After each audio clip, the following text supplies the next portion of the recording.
This is, and for some reason, again, I swear I'm a super happy guy, but for whatever reason, I have one angry song, and like the other 75% of my songs are all depressing breakup songs.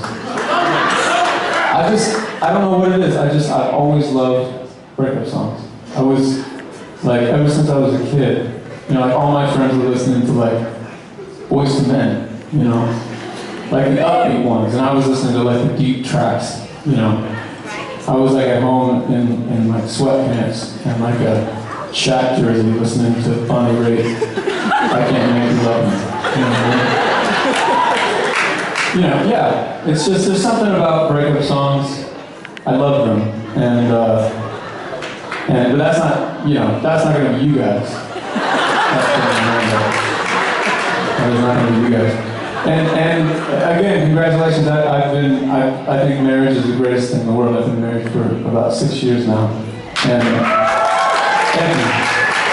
I mean, it's not that I'm trying to one up you or anything like that. It's just that you guys have barely been married and I know so much more.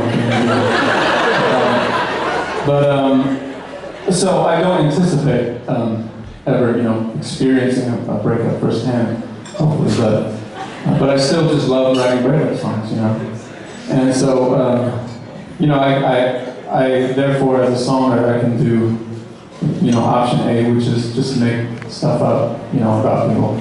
Sometimes I'll just be at a show and I'll be playing a song that I played 10,000 times, you know, so I'll just, my mind will kind of be wandering, and I'll like look at some couples in the first row, and I'll just, you know, make up kind of a scenario like that, and then maybe I'll write a song about that later. Or if I'm in an airport, you know, and there's like a couple with the kids, and the tension is so high there, you know, I'll write a little song about them, and I'm like, oh, they're not making it. They're done for. So I go that route a lot. The other route that I go, which I think is the better route, is when like a personal friend of mine experiences a breakup himself, and then we talk about it, and they can tell me all the horrible details, you know, they don't want to go on anymore, and their life is over, all that kind of stuff. That stuff is great. In my opinion, to me, that's like the win-win kind of song. Because I get to write the song, and then a lot of times I'll give them a free copy of the song, so they have the song, you know, and they have tons of time to listen to it because they're not with anybody anymore. So, and as a matter of fact, this scenario B happened just a little while ago, maybe like 2 years ago. There was a friend of mine, really great guy, I've known him my whole life, and you know, this guy, he deserves the best, and he deserves to find someone. I hope he does someday when I'm done writing songs. I hope he'll find a perfect person. But until then, I hope he keeps finding these other people that, you know. And but you know, we were talking, and you know, he said, "Dude, I'm moving to this new city for the summer. I'm gonna spend this awesome summer with this girl." I'm like, "Oh, dude, that's awesome, man." And you know, packing up all this stuff, moving to the other side of the country, that's a big move, you know. And so they you know, they spent this summer together. We didn't really talk that whole summer because, you know, he was busy being in love that whole summer, and I can imagine though that the summer was completely full of like, you know, trips to the museum and picnics and things like all the types of things that I would think like Sarah Jessica Parker and Patrick Dempsey would do together this summer. That's what this summer was like in my mind.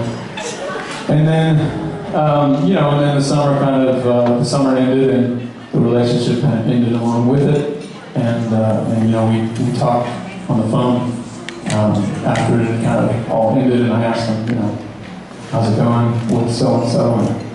And then there's that kind of, that awkward pause on the other end of the line, which I realized that the empire of Facebook was invented to avoid this awkward pause. Everyone is supposed to know who is with who and all that kind of stuff. Like relationship statuses are completely public now. But as a songwriter, I need to catch people off guard. I need the tears to be falling, and in that pause on the other end of the line, I already had a cup of coffee, my MacBook open, like a fresh Word document is there. The font is really low, so I can write a lot. You know, I'm ready to go. And so he told me the whole story, you know, and every tear that was falling out of his eyes, you know, gave me another verse, another chorus, all that kind of stuff. And so, and I may be embellishing this story just a little bit, just simply because he's here tonight. And so, and he's fine, he'll be fine. Don't worry about it. But I did happen to write a song about his awesome experience, and I recorded it with a buddy of ours, Sarah Bareilles, and it happened to be the new single off the new record. So this is a song called Summer's Over.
back to your life, 3 steps